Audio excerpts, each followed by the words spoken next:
আমরা যত ইবাদত বন্দেগী করি, যত নেক আমল করি, এগুলো আমরা তো অনেক কষ্ট করে করি, অনেক পরিশ্রম করে করি, অনেক সময় নিয়ে করি, কিন্তু এগুলো যেই রব এবং মালিকের কাছে নিবেদন করি যেন এর বিনিময়ে তিনি আখেরাতে আমাকে সওয়াব এবং প্রতিদান দেন, সেটা আমরা তখনই লাভ করব যখন এই আমলগুলো হবে তার বাতানো পদ্ধতি অনুপাতে, তার রাসূল সাল্লাল্লাহু আলাইহি সাল্লাম যেভাবে করতে বলেছেন সেই পদ্ধতি অনুপাতে যদি হয়, তাহলে সে আমলগুলো আল্লাহর কাছে অ্যাকসেপ্টেবল হবে, সেটা গ্রহণযোগ্য হবে। আর যদি সে আমলটা নবী করিম সাল্লাল্লাহু আলাইহি সাল্লামের সুন্নাহ অনুযায়ী না হয়, বরং আমাদের মন গড়া কোনো নিয়মে হয়, তাহলে সে আমল আল্লাহর কাছে গ্রহণযোগ্য হবে না।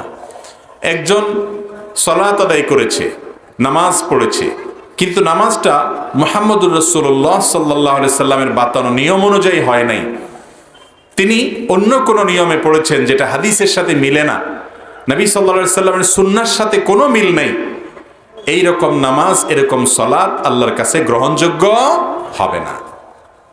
আল্লাহ রাব্বুল আলামিন আমাদেরকে যত আদেশ করেছেন, এই সমস্ত আদেশগুলো কিভাবে মানতে হবে তার ব্যবহারিক প্রশিক্ষক হিসেবে যুগে যুগে যেভাবে নবী রাসূল পাঠিয়েছেন, ঠিক তারই ধারাবাহিকতায় আমাদের প্রিয় নবী সাল্লাল্লাহু আলাইহি সাল্লামকেও পাঠিয়েছেন। তিনি শুধু প্রশিক্ষকই ছিলেন তা নয়, এটা তার একটি কাজ, আরো বড় মৌলিক কাজ তার ছিল। আমরা যত ইবাদত করার নির্দেশ আল্লাহর পক্ষ থেকে পেয়েছি, যত ভালো কাজ করার নির্দেশ পেয়েছি, এই কাজগুলো ভালো হিসেবে আল্লাহর খাতায় উঠবে, আখিরাতে বিনিময়ে পাওয়া যাবে তখন যদি এগুলোর ব্যবহারিক পদ্ধতি, প্র্যাকটিক্যাল পদ্ধতি আল্লাহ রাসূল সাল্লাল্লাহু আলাইহি সাল্লাম যেভাবে করেছেন, করতে বলেছেন, ওইটার সাথে যদি মিল হয়, যারটা যত বেশি মিল হবে তারটা আল্লাহর কাছে তত বেশি গ্রহণযোগ্য হবে কিয়ামতের দিন ইনশাআল্লাহ। এই জন্যই কোরআনে হাকিমে আল্লাহ রাব্বুল আলামিন বারবার বলেছেন, আতিউল্লাহ ও আতিউর রাসূল, তোমরা আল্লাহর আনুগত্য করো এবং রাসূলের আনুগত্য করো। আলাদা করে কেন বললেন? আল্লাহর আনুগত্য করা এটাই তো যথেষ্ট ছিল সেই সমস্ত বন্ধুদের ব্যাখ্যা অনুযায়ী, যারা মনে করেন শুধু কোরআনকে অনুসরণ করলেই চলবে, হাদিস এটা অনুসরণ করে নির্দেশ নাকি ইসলামে নাই। যদি তাই হয়ে থাকে তাহলে আল্লাহ তাআলা কেন বললেন আতিউল্লাহ ও আতিউর রাসূল? আল্লাহর কথা শোনো এবং রাসূল সাল্লাল্লাহু আলাইহি সাল্লামের কথাও শোনো। রাসূল সাল্লাল্লাহু আলাইহি সাল্লাম কি আল্লাহর কথার বাইরে নিজে থেকে কোনো কথা বলেছেন? মা ইয়ানতিকু আনিল হাওয়া ইন হুয়া ইল্লা ওয়াহয়ুন ইউহা। তিনি নিজে থেকে কিছু বলেননি, বলেন না। তিনি যা কিছু বলেন এগুলো ওহী, আল্লাহর তরফ থেকে আসে। এর বাইরে মন থেকে, হাওয়া থেকে, প্রবৃত্তি থেকে, তার নফস থেকে তিনি বানিয়ে নিজে থেকে কোনো একটি কথাও বলেন না। ইয়ানতিকু কোরআনে কারীমের এই শব্দটির সরল অর্থ দাঁড়ায় তিনি কোনো কথা উচ্চারণ করেন না, কোনো কথা উচ্চারণ করেন না ওহী ছাড়া। এখান থেকে স্পষ্ট বোঝা যায় নবী করিম সাল্লাল্লাহু আলাইহি সাল্লাম যা করেছেন, যা বলেছেন, যা রেখে গেছেন, মুসলমান আখিরাতে মুক্তি পেতে হলে সেগুলোর অনুসরণ করা ছাড়া কোনো উপায় নাই। আল্লাহ রাব্বুল আলামিন চাইলে আসমান থেকে জিবরিলের মাধ্যমে কোরআন ডাইরেক্ট পাঠিয়ে দিতে পারতেন, পারতেন কি পারতেন না? বরং মক্কার মুশরিকরা তো আমাদের নবী করিম সাল্লাল্লাহু আলাইহি সাল্লামকে রাসূল হিসাবে অস্বীকার করত অনেক যুক্তিতে। তার ভিতরে একটা যুক্তি ছিল এটা, প্রধানতম যুক্তি ছিল এটা, মুহাম্মদ তো আমাদেরই একজন, সে আবার কিভাবে রাসূল হয়? তারা তো আশা করেছিল, তাদের এক্সপেক্ট ছিল যে আসমান থেকে জিবরিল কিতাব নিয়ে আসবে, অলৌকিকভাবে আসবে, এটা আল্লাহর তরফ থেকে বোঝা যাবে। আল্লাহ তাআলা সেটা করেন নাই, কারণ কোরআন আল্লাহ তাআলা নাজিল করেছেন, নির্দেশ দিয়েছেন, সেটার ব্যাখ্যা বিশ্লেষণ করবার জন্য একজন ব্যক্তির প্রয়োজন। যুগে যুগে একই পদ্ধতিতে আল্লাহ তাআলা মানুষকে হেদায়েতের পথ দেখিয়েছেন। এই জন্য মুক্তির পথ সুন্নতে রাসূলের অনুকরণ, সুন্নতে রাসূল সাল্লাল্লাহু আলাইহি সাল্লামের অনুসরণ ছাড়া মুক্তির কোনো পথ খোলা নাই।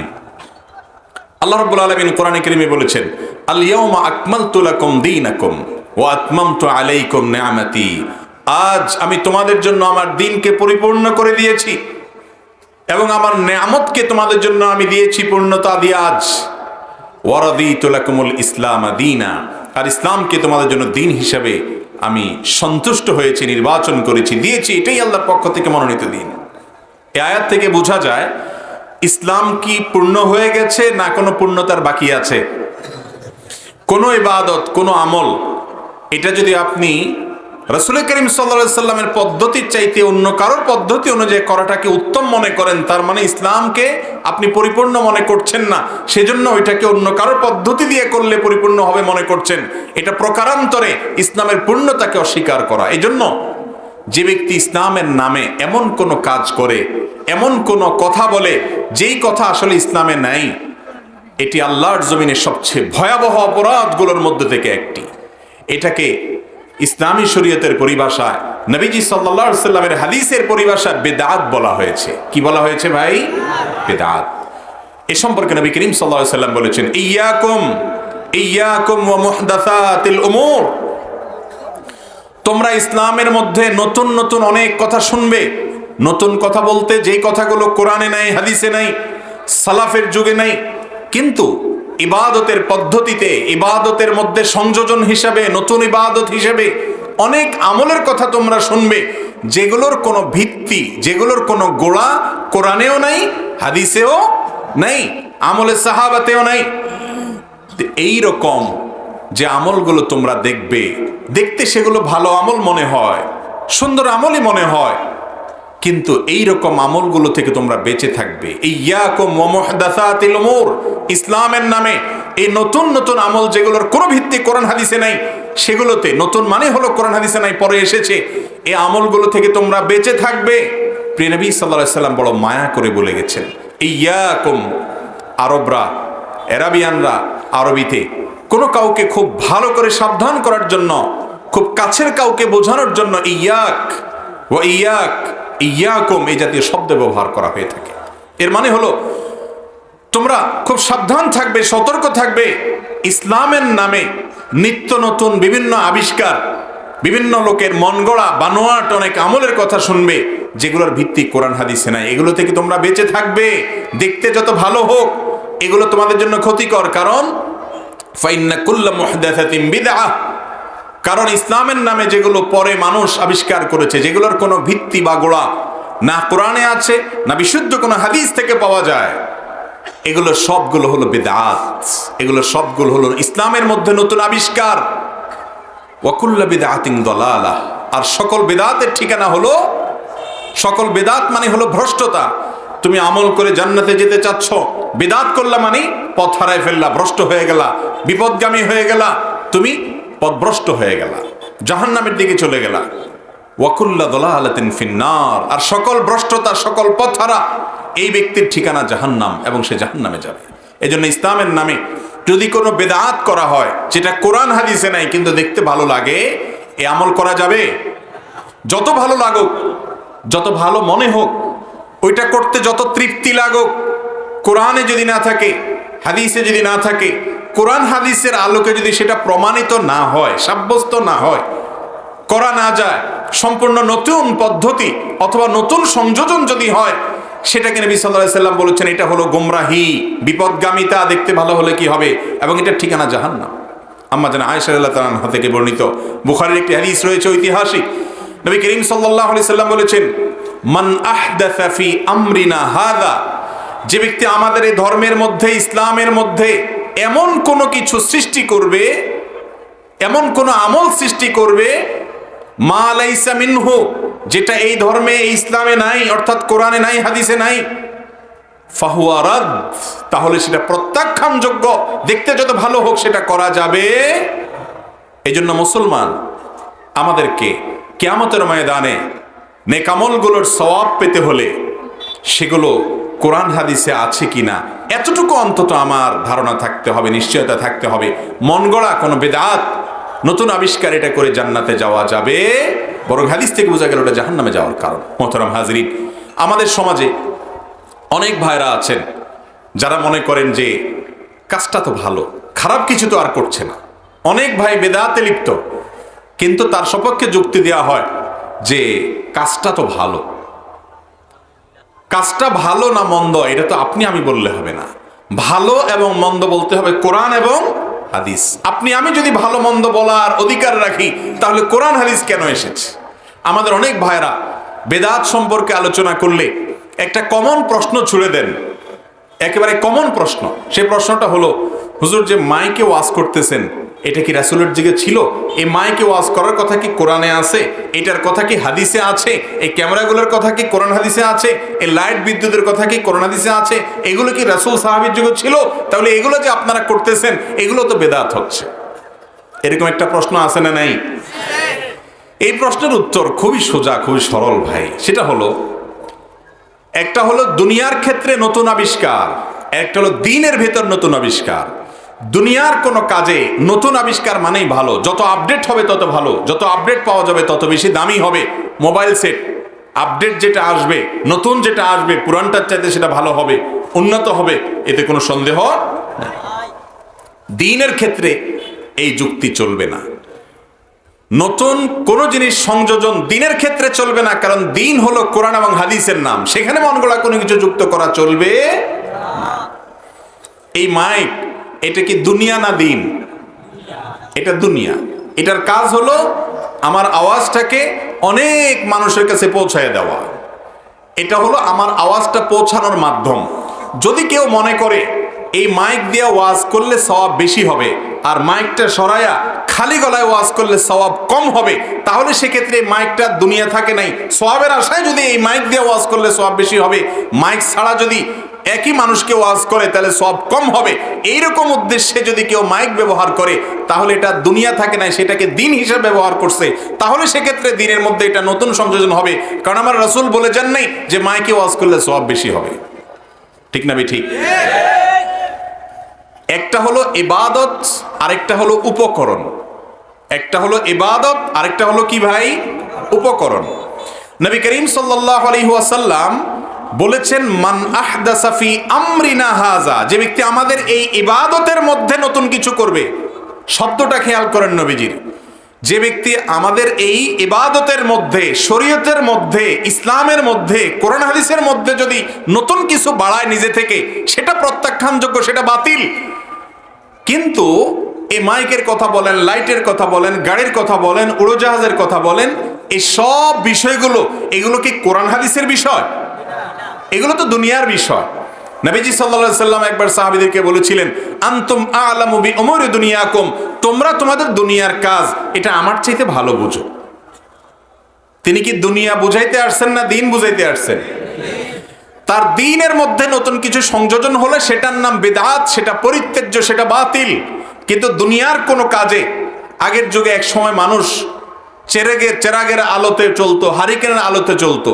এখন বিদ্যুৎ আবিষ্কার হওয়ার পরে, বিদ্যুৎ সব জায়গায় পাওয়া যাওয়ার কারণে, সহজলভ্য হওয়ার কারণে মানুষ বিদ্যুতের আলো ব্যবহার করে। এটা উপকরণ। আমি ইবাদত করব আলোতে, চেরাগের আলোতে করব, নাকি হারিকেনের আলোতে করব, না বিদ্যুতের লাইটের আলোতে করব, সেটা আমার ব্যাপার। আমাকে আল্লাহর কথা বলতে হবে, সেই বলাটা কি খালি গলায় বলবো, না মাইকে বলবো, না কোনো চুঙ্গা দিয়ে বলবো, সেটা আমাদের ব্যাপার। এটা হলো উপকরণ। ইবাদতের মধ্যে সংযোজন হলে সেটার নাম বেদাত হয়, উপকরণের সংযোজন হলে সেটা বেদাত হয় না। নবীজি সাল্লাল্লাহু আলাইহি সাল্লাম বলেন নাই যেই কোনো নতুন কাজ বেদাত, তিনি বলেছেন ইবাদতের মধ্যে, ইসলামের মধ্যে, ফি আমরিনা হাযা, আমাদের এই কাজের মধ্যে যদি কোনো কিছু যুক্ত করা হয়, সংযুক্তি হয়, সংযোজন হয়, সেটা বিদআত হবে। অতএব এই মাইক, উড়োজাহাজ, এগুলো নবী সাল্লাল্লাহু আলাইহি সাল্লামের আবিষ্কার। এই কাজে তিনি আসছেন দুনিয়াতে। তাহলে এখানে যদি কোনো সংযোজন হয় সেটা বেদাত হওয়ার প্রশ্ন একেবারেই অবান্তর, একেবারেই হাস্যকর প্রশ্ন।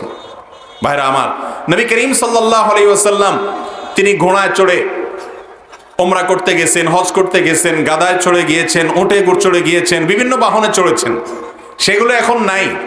এই যে আপনি উমরা বা হজে যাবেন, এটা হলো নির্দেশ, ইবাদত। কিভাবে যাবেন এটা হলো উপকরণ, মাধ্যম। কি পদ্ধতিতে যাবেন, কিসে চড়ে যাবেন, এটার নাম উপকরণ, এটা মাধ্যম, সেটা আপনার ব্যাপার। আপনি পায়ে হেঁটে যাবেন, না ঘোড়ায় যাবেন, না বিমানে যাবেন, সেটা আপনার খুশি। শরীয়ত সেখানে আপনাকে কিছু বলে নাই। শরীয়ত বলছে হজ করতে হবে। হজের মধ্যে যদি যায় বলেন যে না, এই কাজগুলো হাদিস কোরআনে আছে, আরেকটা কাজ করলে ভালো হয়, সেটাকে আপনি যদি সুন্নাতের মতো এস্টাবলিশড করেন এবং বেদাতের সংজ্ঞায় পড়ার মতো করে করেন, তাহলে সেই কাজটা বেদাত হবে। তাহলে বোঝা গেল একটা হলো উপকরণ, আরেকটা হলো ইবাদত। এই দুটাকে এক করে ফেললে তখন বেদাতের সংজ্ঞা বুঝতে অসুবিধা হবে। নবীজি উপকরণের কথা বলেন নাই, তিনি ইবাদতের কথা বলেছেন। ইবাদতের মধ্যে নতুন কিছু যুক্ত করলে তার নাম কি হবে? বেদাত হবে। সুপ্রিয় দর্শক শ্রোতা ভাই বোন, আজ আখেরি চাহার সম্বা। আখেরি চাহার সম্বা এটি ফার্সি শব্দ, যার অর্থ হলো শেষ বুধবার। আখেরি মানে শেষ, আর চাহারসম্বা মানে বুধবার। আখেরি চাহারসম্বা বা শেষ বুধবার বলতে বোঝানো হয় হিজরি বর্ষের সফর মাসের শেষ বুধবারকে। এই দিনটির বিশেষ কোনো তাৎপর্য আছে কিনা এবং এই দিন উপলক্ষে বিশেষ কোনো করণীয় বর্জনীয় আছে কিনা, আজ আমরা সেই বিষয়টি জানার চেষ্টা করব ইনশাআল্লাহ তাআলা। প্রিয় দর্শক, আখেরি চাহারসম্বাকে আমাদের দেশের অনেকেই ইসলামী শরিয়া দৃষ্টিকোণ থেকে বিশেষ গুরুত্বপূর্ণ তাৎপর্যপূর্ণ দিন মনে করে থাকেন এবং এই দিন উপলক্ষে অনেকগুলো করণীয় বর্জনীয় কথা বলা হয়ে থাকে। এই দিন উপলক্ষে সরকারি ঐচ্ছিক ছুটি থাকে এবং বিভিন্ন গণমাধ্যম এই দিন উপলক্ষে বিশেষ রিপোর্ট প্রকাশ করে থাকে।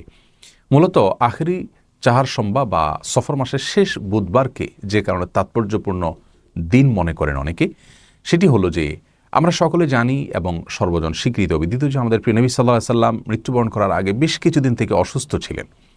আর সেই অসুস্থতা থেকে তিনি সফর মাসের শেষের দিকে এসে একদিন কিছুটা আরোগ্য লাভ করেছিলেন। এরপরে আবার তিনি অসুস্থ হয়ে যান, যার পর আর তিনি সুস্থতা লাভ করেননি, এরপর তিনি মৃত্যুবরণ করেছেন।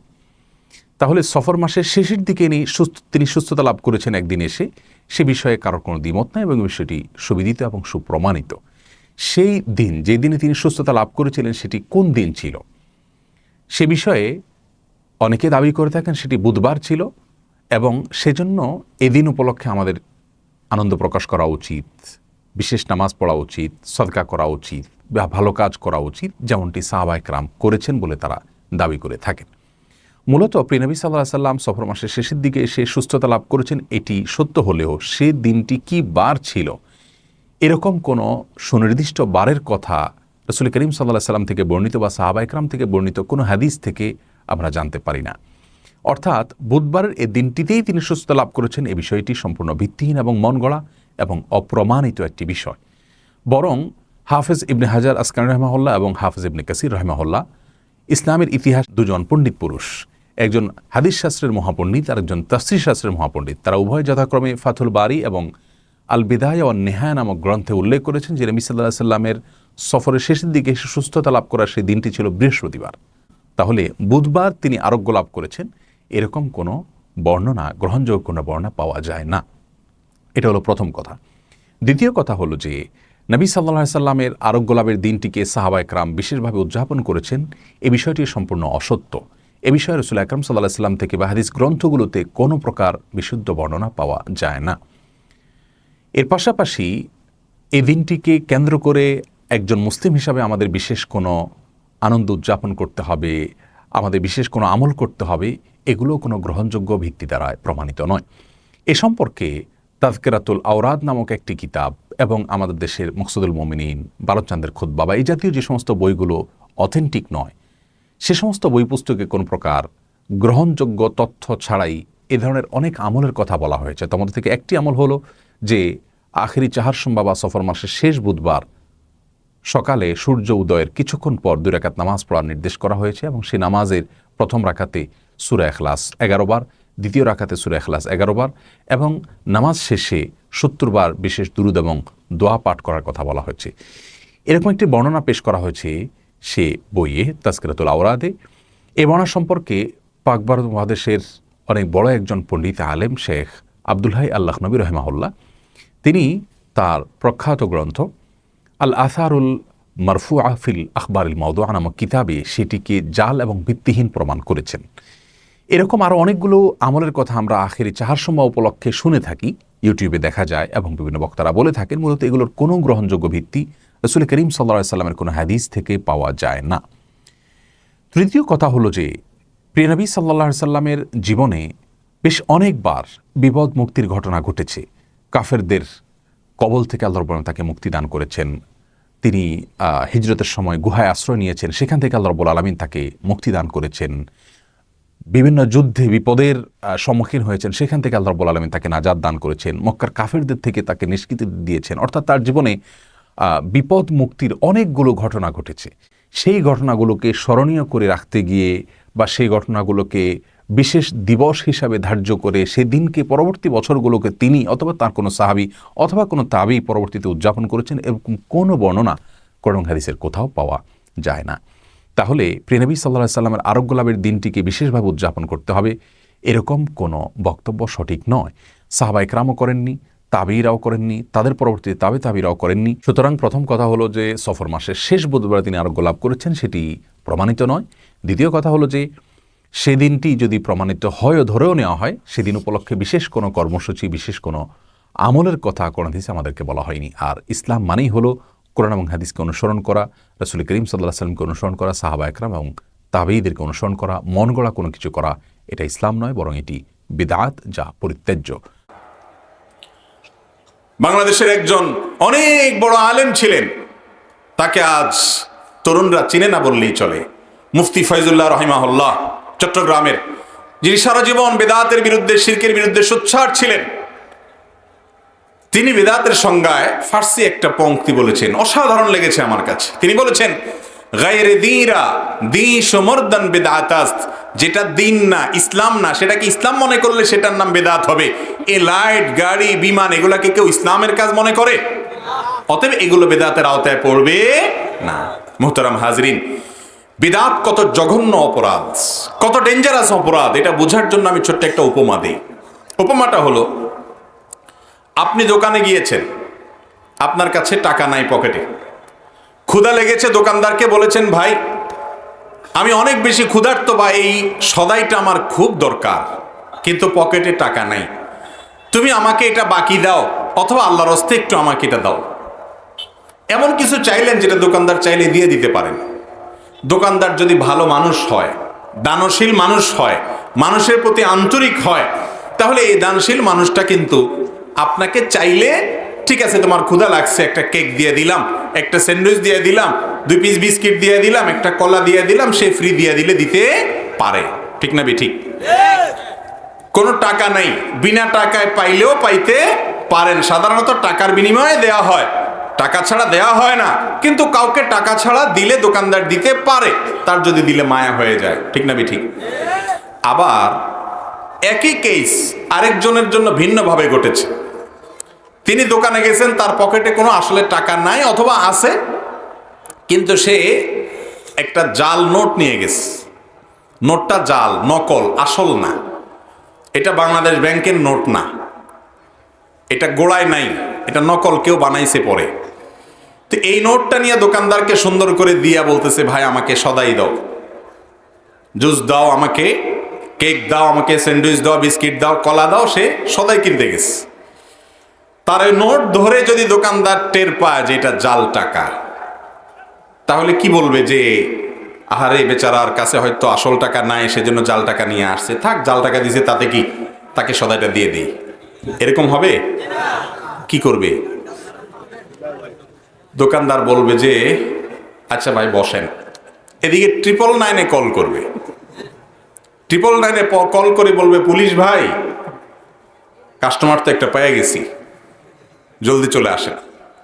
নকল টাকা সহ হাতে নাতে ধরা। আল্লাহ জানে কত মানুষকে ঠকাইছে এইভাবে এ নকলবাজ। পুলিশের হাতে উঠাই দিলে সদাই তো পাবেই না ওই নকল টাকা দিয়া, বরং ঠিকানা যাবে কোথায়? জেলখানায়, 17 শিকে। ঠিক না ঠিক?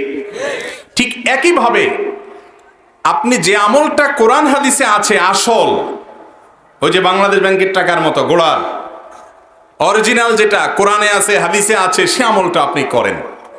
আমল করতে পারেন নাই কোনোটা, আল্লাহর কাছে কিয়ামতের দিন যদি বলেন, আল্লাহ চেষ্টা করছি যতটুকু করার, কিন্তু আমার আমল নিয়ে আসতে পারে নাই, মালিক তুমি তো আরহামুর রাহিমিন, তুমি দয়া করে যদি জান্নাত আমাকে বিনা আমলেই দিয়ে দাও। দুনিয়ার কোনো শক্তি, সৃষ্টিজাত কোনো শক্তি নেই তোমার জিজ্ঞাসা করার যে তুমি কেন দিলা, কারণ তোমার জিজ্ঞাসা করার অধিকার, তোমাকে জিজ্ঞাসা করার অধিকার কেউ নাই, সব সৃষ্টি তুমি স্রষ্টা। এই কথা বলে যদি আল্লাহর কাছে বলে, আল্লাহ যদি তার কোনো বান্দাকে বলে, ঠিক আছে আমল টামল বেশি আনস নাই, ইমানটা ঠিক আছে, যা জান্নাত দিয়ে দিলাম, কারোর বাপের ক্ষমতা আছে কিছু বলার? ওই যে দোকানদার যেরকম তার সদাই একজনের টাকা নাই, তাকে চাইলে দিয়েও দিতে পারে। ঠিক একইভাবে আপনি যদি মেইন আসল নকল আমল বাদ দিয়ে আসল আমলটা যদি করেন, ইমানটা ঠিক রাখেন, আমল কম থাকলেও আল্লাহর কাছ থেকে জান্নাত পাইতেও পারেন। যদিও আমলের বিনিময়ে জান্নাত হবে, আল্লাহ চাইলে কাউকে দিয়েও দিতে পারেন, সে সম্ভাবনা কিছুটা আছে। আবার তাই বলে আমল ছেড়ে দিয়ে বসে থাকেন না যে আল্লাহ তো দিয়ে দিবে, হুজুর বলছে। আল্লাহ তাআলা আমলের বিনিময়ে দিবে।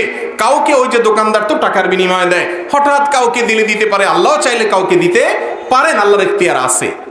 কিন্তু যদি আপনি ওই নকল টাকাওয়ালার মতো নকল টাকা নিয়ে যান, সদাইয়ের পরিবর্তে যদি জেলখানায় যান, একইভাবে ইসলামের নামে যদি এমন কোনো আমল নিয়ে যান যে আমলটা কোরআন হাদিসে নাই, ওই বাংলাদেশ ব্যাংকের নোটের মতো না, এটা জাল, এটা ভিত্তিহীন বানোয়াট, মানুষের বানানো, রাসূল সাল্লাল্লাহু আলাইহি সাল্লামের দেওয়া আমল নয়, এই আমলটা বিদআতের সংজ্ঞায় যদি পড়ে যায় তাহলে এটা জাল টাকার মতো। এটা নিয়ে কিয়ামতের ময়দানে মুছে তেল দিতে দিতে যাবেন যে ঠেকায় কে, এবার এত আমল নিয়ে আসছি।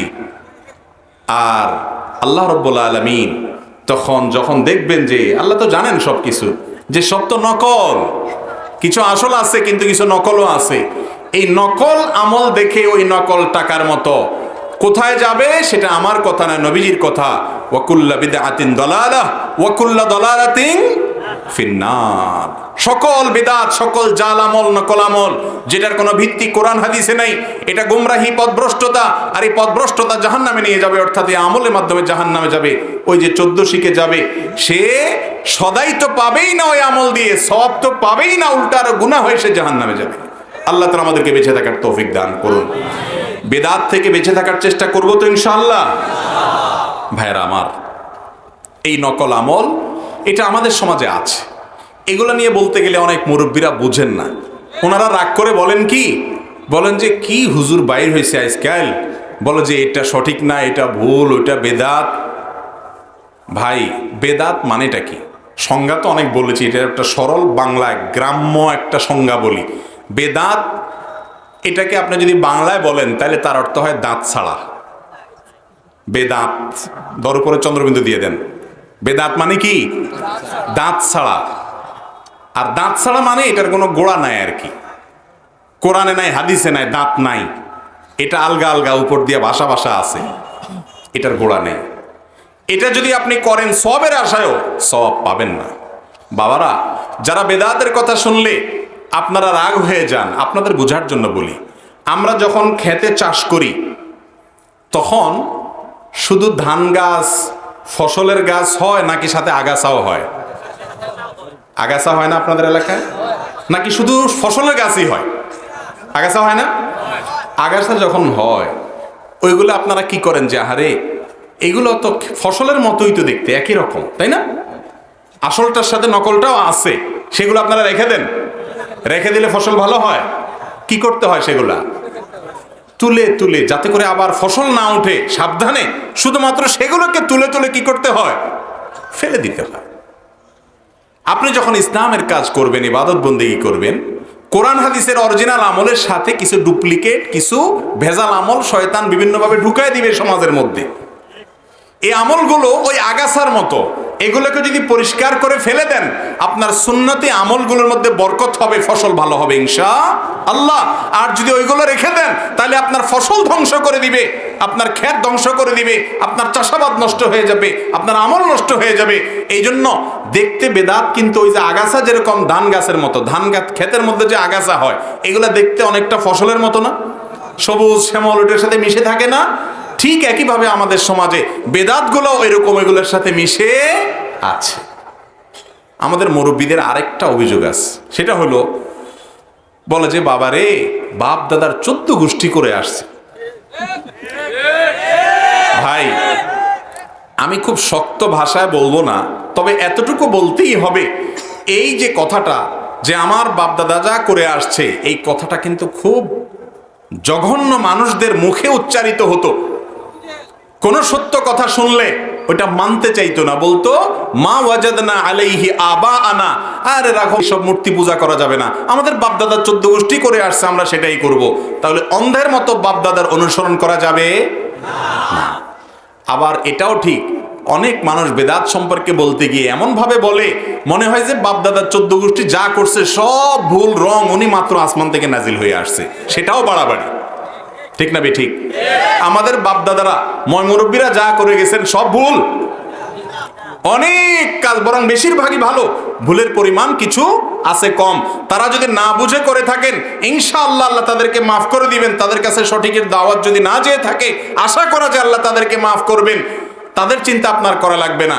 কিন্তু বাপ দাদা যা করছে আমি সেটাই করব, এটা যদি বলেন, তাহলে আমি বলবো, বাপ দাদা তো আপনার হাল চড়ছে, আপনি সৌদি আরব ছেলে পাঠাইছেন কেন? ঠিক না ঠিক? আপনার বাপে আপনাকে প্রতিদিন হাল চষার সময় নিয়ে গেছে, ক্ষেত খামারের সময় নিয়ে গেছে, আর আপনি আপনার ছেলেকে ওই বাপের ক্ষেত বিক্রি করে সৌদি আরব পাঠাই দিয়েছেন। আপনি কি দুনিয়ার ব্যাপারে বাপ দাদার অনুসরণ করছেন, না যেটা ভালো পাইছেন সেটা নিয়ে নিছেন? তো দিনের ব্যাপারে আসলে কেন বলেন না বাপ দাদা যা করছে তার বাইরে আমি যাব না? আল্লাহ তাআলা আমাদেরকে বুঝার তৌফিক দান করুন। আমাদের কাছে বাপ দাদা নয়, আমাদের কাছে নতুন নতুন কথা বলা মৌলভী সাহেব নয়, চমকপ্রদ কথা বলা কোনো ইসলাম প্রচারক নয়। আমাদের কাছে অনুসরণীয় হলো কিতাবুল্লাহ এবং সুন্নাতে রাসূল। আমরা দেখব কোরআনে কি আছে, হাদিসে কি আছে। এটা বললো তো আরেক মুসিবত। বলে হুজুর এই যে বললেন কোরআনে কি আছে হাদিসে কি আছে, এটা আমরা বুঝি, আপনারা মৌলভী সাহেবরাই তো এক একজন এক এক কথা বলেন, ঠিক না ঠিক? আপনি একটা বলে গেলেন, আরেক হুজুর এসে বলবে দুধ সব উল্টে এসে আরেকটা বলবো। আমরা কোথায় যাব? আমরা তো এত সহজ সরল মানুষ, আমরা ভাজা মাছটা উল্টে খেতে পারি না, ঠিক না ঠিক? আমি বলি, আপনি না জান্নাতে যাইতে চান? জান্নাত কাকে বলে? এ দুনিয়ার সাথে জান্নাতের কোনো তুলনা চলে? সবচেয়ে ছোট জান্নাতীকে আল্লাহ রাব্বুল আলামিন এই দুনিয়ার সমান 10 দুনিয়ার চাইতে বড়, এই দুনিয়ার সমান জান্নাত দিবেন। এত বড় জান্নাতের মালিক হবেন। আরদুহাস সামাওয়াতি ওয়াল আরদ, নমণ্ডল ভূমণ্ডলের যে দৈর্ঘ্য, এরকম দৈর্ঘ্যের জান্নাত যেখানে দেওয়া হবে আল্লাহ তাআলা দিবেন, সেটা আপনি আল্লাহর কাছে আশা করেন। আর কোনটা ভালো কোনটা মন্দ এটা বোঝার জন্য একটু মাথা দিতে রাজি না, অথবা সে আপনি লোকটাই হয়তো লেখাপড়া জানেন না, অথবা কোনো একটা কাগজপত্র বুঝেন না সেটা ঠিক আছে কিনা, জমি আপনার নামে রেজিস্ট্রি হয়েছে না অন্য কারোর নামে রেজিস্ট্রি হয়েছে, ওই দলিলটা নিয়ে 10 জনের কাছে যান, 12 জনের কাছে যান, বৌমার কাছে যা বলেন, বৌমা তুমি তো পড়ালেখা করছো, দেখি পড়ো তো দেখি কি লিখছে, আমার নাম আমার বাপের নাম ঠিক মতো আছে কিনা। বৌমা বলে দিছে, এরপর আপনার মন ভরে না, আরে কি বলছে না বলছে আল্লাহ জানে। আবার আরেকজনের কাছে নিয়ে যান, নিয়ে বলছেন বাবা তুমি না মেট্রিক পাস করছো, একটু পড়ো তো দেখি দলিলটা কি লিখছে। এই কাজটা আমরা করি না? অনেক লোক আছে বলে আমরা এই সমস্ত বুঝি না, 7 সমুদ্র 13 নদী পার হইয়া বিদেশ চলে গেছে টাকা কামাই করতে। দুনিয়াটা আমরা ভালো বুঝি, এখানে আসতে বলি আমরা কিচ্ছু বুঝি না। হুজুররা এক একজন এক এক কথা বলে, এটা ঠিক। এই কথা তো আমার নবী 1450 বছর আগে বলে গেছেন, আমার পরে পৃথিবীতে তোমরা যারা আসবা তোমরা দেখবা ফাসায়ারা ইখতিলাফান কাসীরা, তোমরা দেখবা কত হুজুর কত কথা বলে, এক একজন এক এক কথা বলে। এইরকম পরিস্থিতি আসবে, নবীজি 1400 বছর আগে 1450 বছর আগে বলে গেছেন যে এরকম পরিস্থিতি আসবে যে হুজুররা এক একজন এক এক কথা বলবে। ওই পরিস্থিতিতে তোমরা কোরআনে কি আছে হাদিসে কি আছে জানার চেষ্টা করবে। তোমার কাজ হলো একজন আলেম কোরআন দিয়ে হাদিস দিয়ে যদি বলে থাকে তুমি আমল করবে। ওই আলেম যদি বলতে ভুল বলে মিথ্যা বলে তিনি আল্লাহর কাছে দায়ী হবে, তোমার মুক্তি হয়ে যাবে। কিন্তু তোমাকে অনুসরণ করতে হবে কোরআন এবং হাদিসের। কোরআন হাদিস দিয়ে যদি না বলে, কোরআন হাদিস থেকে যদি প্রমাণিত না হয়, মন গড়া ভিত্তিহীন যদি কিছু হয়, সেটা যদি তুমি গ্রহণ করো তার দায় তোমার হবে। এতটুকু বিবেক তোমাকে খরচ করতে হবে। ওই দলিল বোঝার জন্য যেরকম চেষ্টা করো, হুজুররা এক একজন এক এক কথা বলে। এই অভিযোগে অনেক লোক আছে এরকম বলে দুধ নামাজই পড়বো না, একজনে বলে দোয়াল্লিন, আরেকজন বলে জোয়াল্লিন, একজনে বলে এখানে বাঁধো, আরেকজনে বলে এখানে বাঁধো, আরেকজন বলে জোরে আমিন, আরেকজন বলে আস্তে আমিন, একজনকে বাঁধ দাঁতি, আরেকজন বলে বেদাতি। হুজুরের এক একজন একটা করে দুধ যাবই না, এরকম কিছু লোক আছে না? এরা হলো সুশীল। এদেরকে বলে কি ভাই? আমাদের আধুনিক সমাজে তাদের নাম কি? সুশীল। কিছু সুশীল মানুষ আছে না, টেলিভিশনের পর্দায় আসে, দেখেন আপনারা, অনেক ভালো মানুষও আছেন, নেককার বুদ্ধিজীবী ভালো মানুষও আছেন, সৎ পরামর্শদাতাও আছেন। আবার সুশীল এই শব্দটা এখন একটা গালিয়ে পরিণত হয়ে গেছে, ঠিক না ঠিক? এই সুশীল মানুষগুলো ভালো সাজে। ব্যাপারটা এমন যে উনি ফেরেশতা, উনি দুধের দোয়া। হুজুররা এক একজন এক এক কথা বলতেছে, হুজুররা সব এই নিজেদের ধান্দা নিজেরা কামড়া কামড়ি করে, উনি এসব ভেজালে নাই, উনি সরল পথে আছে, উনি খুব ভালো মানুষ, ঠিক না? আমি একটা প্রশ্ন রাখি, আমাদের দেশে সয়াবিন তেল খান না আপনারা? এখন তো আজকাল ওই যে বিভিন্ন ডাক্তারদের কথা শুনে সরিষার তেল ধরছেন আপনারা। যাক, সয়াবিন এখনো খাই আমরা বেশিরভাগ মানুষ। সয়াবিন তেলের বিভিন্ন ব্র্যান্ড আছে না বাংলাদেশে? যেমন রূপচাঁদা আছে, তীর আছে, ফ্রেশ আছে, হ্যাঁ, পুষ্টি আছে, আরো অনেকগুলো আছে না এরকম ব্র্যান্ড, নাম করা। আপনাদের কাছে আমার প্রশ্ন, এই যতগুলো ব্র্যান্ডের নাম বললাম এর মধ্যে কোনটা সবচেয়ে বেশি খাঁটি?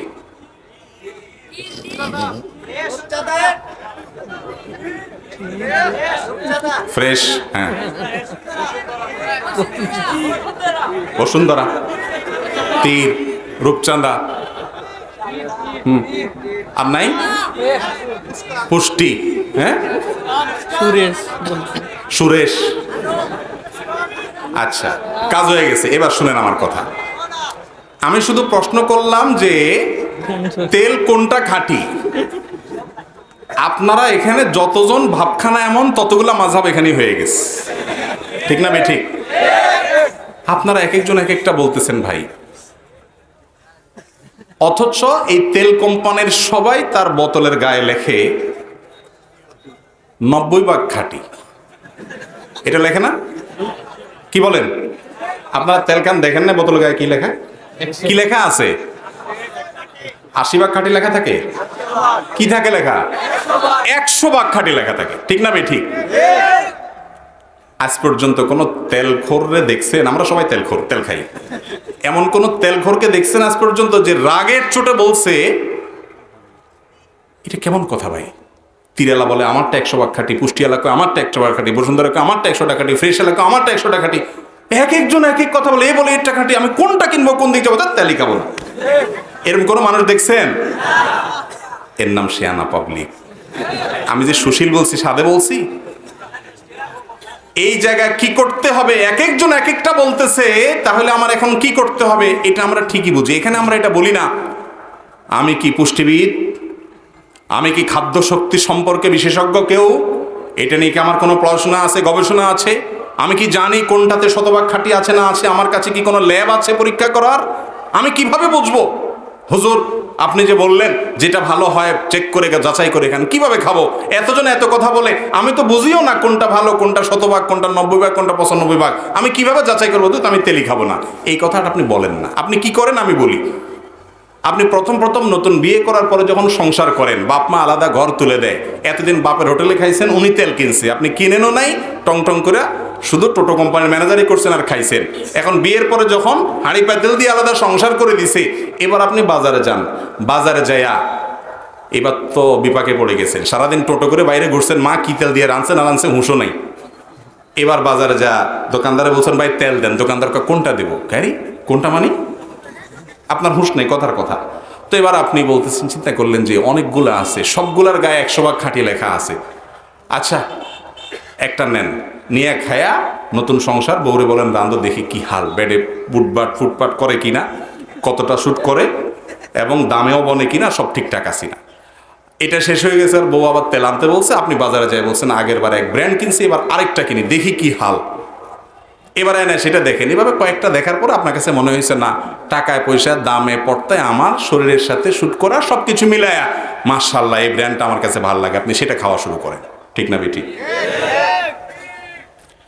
আচ্ছা আরেকটা প্রশ্ন করি, অনেকগুলো সিম কোম্পানি আছে না আমাদের দেশে, গ্রামীণ ফোন আছে, রবি আছে, এয়ারটেল আছে, হ্যাঁ বাংলা লিংক আছে, টেলিটক আছে, আর লাগবে না, মানে কয়েক মাযহাব বানানোর ব্যবস্থা হয়ে গেছে, আমার রসদ পেয়ে গেছে।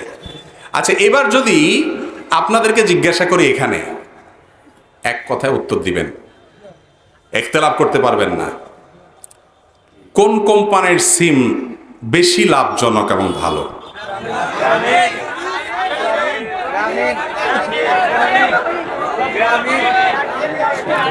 রবি, এয়ারটেল। শুনেন, কিছু কিছু এলাকায় কোনো টাওয়ার থাকার কারণে ওই টাওয়ারের কারণে সুবিধা পায় মানুষ এটাকে ভালো বলে। এখন যদি আমি এখানে কুমিল্লার কিছু মানুষ আনতে পারতাম, বলতে অবশ্যই বাংলা লিংক, ঠিক না ঠিক? এখন যদি অন্য কোনো এলাকার লোক আনতাম যারা রবি ছাড়া কিচ্ছু তাদের ওখানে নেটওয়ার্ক পাবে, বলতো অফকোর্স রবি, ঠিক না ঠিক? আচ্ছা এই সিম কোম্পানিগুলো যে আমাদের নেটওয়ার্কের সার্ভিস বিভিন্ন অফার দেয়, এইগুলোর ব্যাপারে আমরা কেউই কিন্তু নিশ্চিত করে বলতে পারি না, এক কথায় আমরা বলতে পারবো না যে এটা সঠিক। যে যেটাকে তার বিবেক বুদ্ধি বিবেচনা অনুযায়ী ভালো মনে করছে সেটা আমল করছে। আমার এই সমস্ত কথা শুনে আপনারা হয়তো বলবেন ইসলামটা কি এরকম, আপনি এই তেলের সাথে এটার সাথে তুলনা করলেন, এটা কি চললো? আমি তুলনা করি নাই, শুধু বোঝানোর জন্য বললাম। কোনো বিষয়ে যখন আমরা ধোঁয়াশার মধ্যে থাকি, আমার বিবেককে আমি সর্বোচ্চ খরচ করার চেষ্টা করি যে কোনটা ভালো, কোরআন এবং হাদিসের মধ্যে কোনটা আছে কোনটা নাই, এটা নিয়ে যখন নানান মত হবে। আপনাকে আল্লাহ বিবেক দিয়েছেন জমির দলিল বোঝার জন্য নয়, আল্লাহ আপনাকে বিবেক দিয়েছেন 7 সমুদ্র 13 নদী পার হয়ে ভিসা কিনে, ভিসা চেক করে, মেডিকেল চেক আপ করে, ভিসা স্টাম্পিং করে, টিকিট কিনে, জমি জমাবে সে টাকা ক্যাশ ক্যাপিটাল করে বিদেশ যাওয়ার জন্য নয়। আল্লাহ আপনাকে বিবেক দিয়েছেন শুধু দুনিয়া কামাই করার জন্য নয়। দুনিয়া কামাই করেন, সেজন্য বিবেক খরচ করেন, দোষণীয় নয়, দুনিয়া থাকলে দুনিয়া করতে হবে। কিন্তু আপনার অনন্ত অসীমকালের যাত্রা, যে যাত্রা থেকে আর ফিরে আসার সুযোগ হবে না। একবার আমল যদি ভেজাল হয়ে যায়, কিয়ামতের দিন আল্লাহ রাব্বুল আলামিন দেখে যদি বলেন যে বাতিল, ফিরে এসে নতুন করে করা যাবে ভাই? একটু বিবেকটা খরচ করলেই চলবে, আর কিচ্ছু না।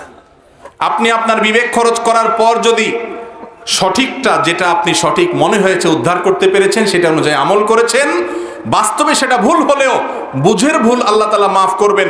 নবী সাল্লাল্লাহু আলাইহি ওয়াসাল্লাম হাদিসে ওয়াদা আছে, আপনি চেষ্টা করবেন যে কোন আলেম কোরআন এবং হাদিসের রেফারেন্স দিয়ে, দলিল দিয়ে, নবী সাল্লাল্লাহু আলাইহি ওয়াসাল্লামের উদ্ধৃতি দিয়ে বলেছে কোনটা কোরআন হাদিসের কাছাকাছি এবং কোনটা আসলে কোরআন হাদিসের কোনো ভিত্তি নাই, একেবারেই নকল, এটার কোনো গোড়া খুঁজে পাওয়া যায় না।